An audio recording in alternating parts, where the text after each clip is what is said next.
When it comes to luck, maybe you think of it as something that is good but hard to come by. Something that is good but. You wouldn't be alone. Many people do. They think of the difficulty of it, the impossibility, the slim statistical odds, the number of lottery tickets you have to buy before you can win, for instance, the number of hours of effort and hard work you have to put into a discipline such as ballet or martial arts before you can be a master of it. Many people play down the magic of luck by being objective and logical, by reasoning that there is no gain without pain. Luck defies logic. It is considered illogical as running in opposition to reason and common sense.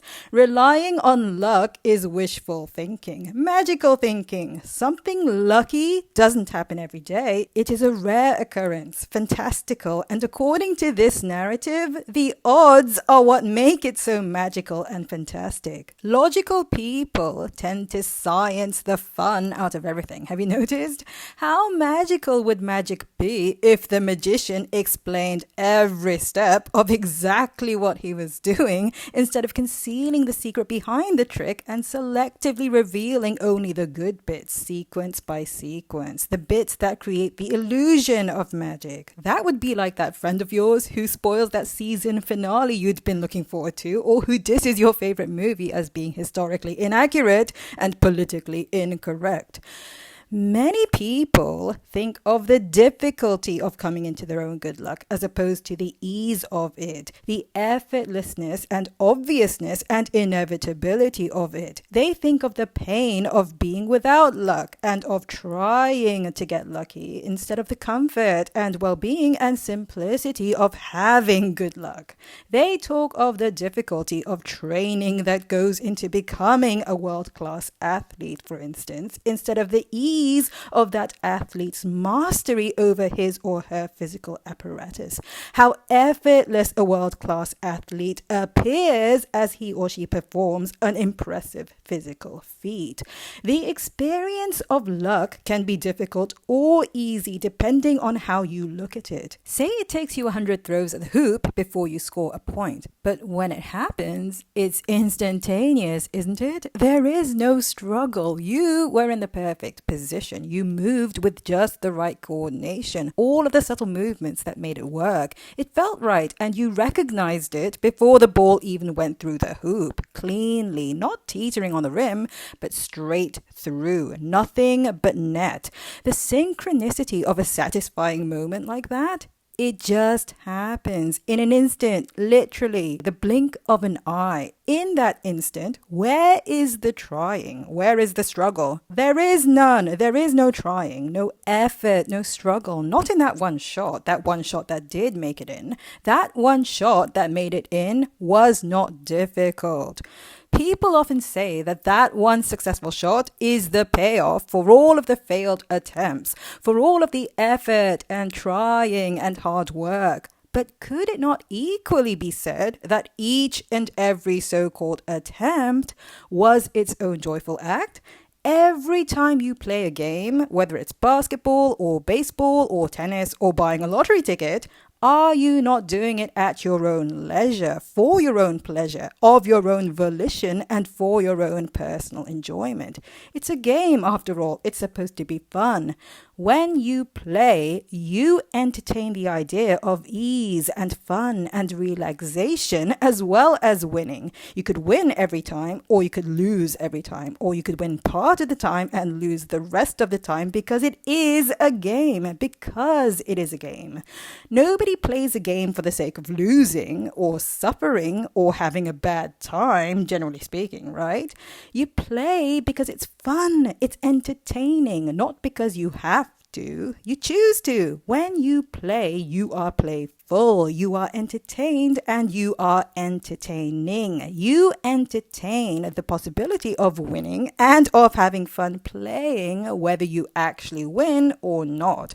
That is just as much a possibility, is what I'm saying, as it is that you play only in order to win. In the Lunar New Year, there is a popular Chinese custom of giving children Lai Si, of handing out lucky money to the younger generation in red packets as a gesture of goodwill, and the money also symbolizes prosperity and luck for the upcoming year.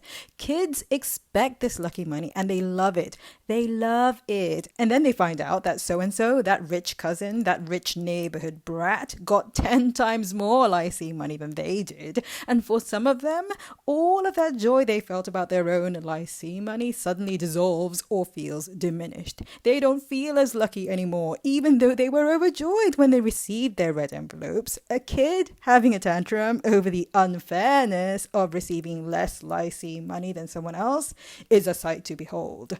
As they say, comparison is the thief of joy. Luck is a point of view, a feeling, not a specific objective thing. Something terrible you go through, whether it's a terrible financial loss or a nasty breakup, can turn out to be a dodged bullet with the benefit of hindsight or a broader perspective, an appreciation of the big picture, in other words. Luck is something that you find, something you discover. It can be there despite your lack of awareness of it. It is there despite your lack of awareness of it. And without your discovery of it, without you having found it, it has no impact on you. You have no appreciation of it unless you are aware of it. You do not realize and receive the benefit of your own luck if you do not perceive yourself as being lucky first.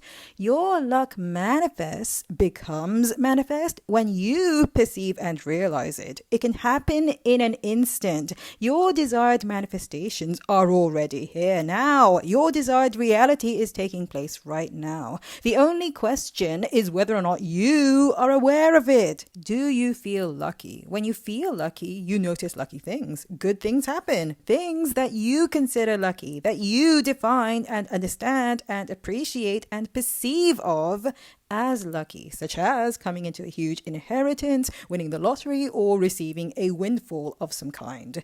You don't have to wait for specific things to happen, such as the getting of money, in order to feel lucky, to insist on a particular outcome, such as getting money, so that you can feel lucky. Luck is a living, malleable thing. It is not specific, although it can be represented by a specific thing that you recognize and define as lucky. It's an idea, a feeling. It's intangible until it morphs and becomes physical thanks to your awareness of it. Do you know there are people who would rather not come into large sums of money because it would put them in a higher income bracket and require them to pay more taxes? They would rather receive less so that they can pay less. Not even money makes everyone happy. There are some things you would refuse to accept money for, even if it were millions of dollars. You know there are, because it's not the money that you want, not just the money. You want money, you do, but not at any cost. There are some things you value that you already have that you are not prepared to part with. Your dignity, your well-being, your freedom, your preferences, your blessings, your luck. There are situations in which you would refuse money, not necessarily because those things come with conditions that are bad or improper or illegal, although they might, but because you have a preference for something else, something better, as in something that is a better fit for you, something you prefer, something you love, and that you know is right for you. When and even if you do receive the money through the quote-unquote perfect channel in a manner that is just right for you, from that fresh new vantage point, you would see possibilities for improvement, for better, for more, for perfecter. Not because the realization of your manifestation wasn't perfect in the instant of manifestation, but because that perfect manifestation is itself a fresh start, a new platform for your eternal expansion. Wherever you are, there are possibilities for more, not because where you are now is bad, bad, but because your current perspective grants you a certain view and gives you a certain direction. You can always desire more from the vantage point of already having, of already being lucky, rather than from the vantage point of lacking and worrying and complaining of misfortune, unfairness, inadequacy, and shortage. What is quote unquote better or luckier is a source of inspiration and an object of appreciation rather than a reason to complain or envy, in other words. People who are quote unquote ahead of you, who have more money than you, or more skill or talent or time or resources or whatever it is you think they have that you don't, can be a source of inspiration and appreciation rather than a reason for you to beat yourself up, to feel unhappy about yourself and your circumstances. There is always someone better than you. There is always more money, and that's a good thing if you choose to see it as such. You never have to consider what and who you are now to be lacking. You don't have to be like anyone else. Who you are is enough. Who you are is awesome, and you are always becoming awesomer. You are always becoming, expanding. Stay open to your now. Stay open to what is currently available, what is currently yours to appreciate and enjoy. When you insist on particular outcomes, such as an annual income of at least X dollars, you are actively refusing to acknowledge. You are resisting, in other words, your own good luck, your own fortuitousness, all of the ways in which you are lucky already right now. What are the things that quote unquote make you feel like $1,000,000? It might actually be $1,000,000 literally, but it usually isn't, right?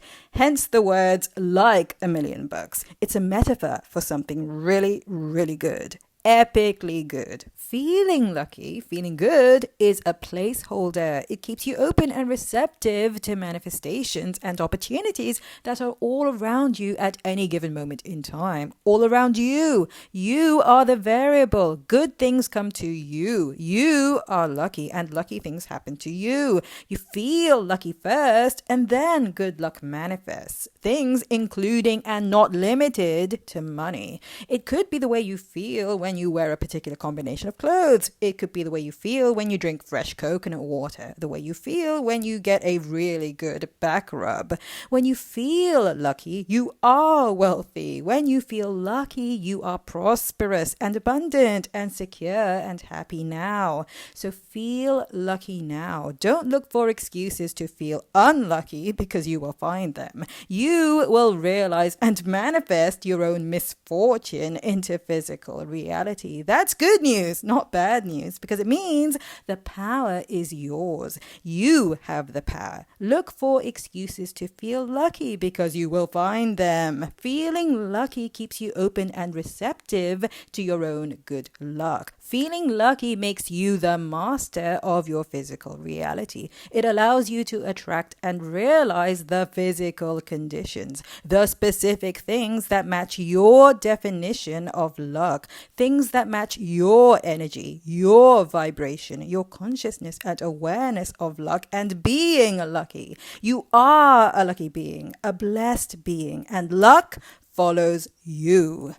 If you enjoyed this talk, check out my other videos and please remember to hit like, share the video, leave a comment and subscribe to the channel for more. See you soon. Bye.